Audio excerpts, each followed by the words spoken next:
comme ingrédient, c'est un peu une base pour beaucoup de plats. Tu fais revenir de la viande, alors plusieurs viandes. À l'origine, c'est un plat de chasseurs. Les gens allaient à la chasse et ramenaient donc du perdreau, du lièvre. Et c'est à la base de ces viandes-là, au départ, qu'une grande poêlée de gazpacho était préparée. Voilà. En premier, tu fais revenir les viandes sans les cuire, mais juste revenues de façon à ce qu'on les colore un petit peu. On les met de côté. Ensuite, je fais revenir l'oignon qui va absorber tous les sucs laissés dans la poêle.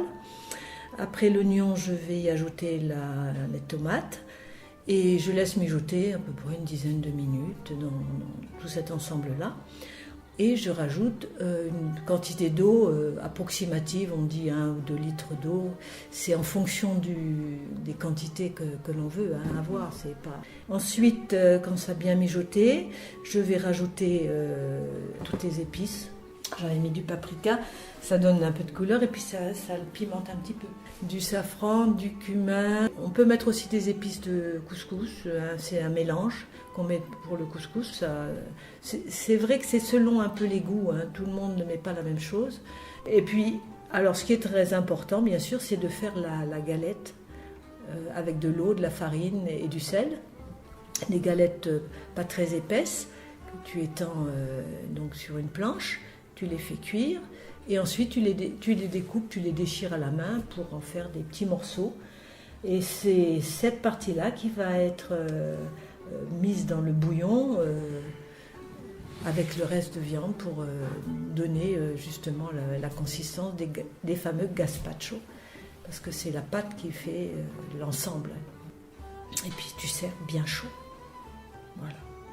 Comme dans beaucoup de cas, c'est au moment des fêtes religieuses que l'on faisait ce type de cuisine. Et en l'occurrence, souvent les fêtes de Pâques, c'était des réunions familiales, amicales, mais surtout familiales. Toute la famille se réunissait. C'était une cuisson faite au feu de bois, avec de grandes poêles. Et toute la famille participait à la réalisation du plat.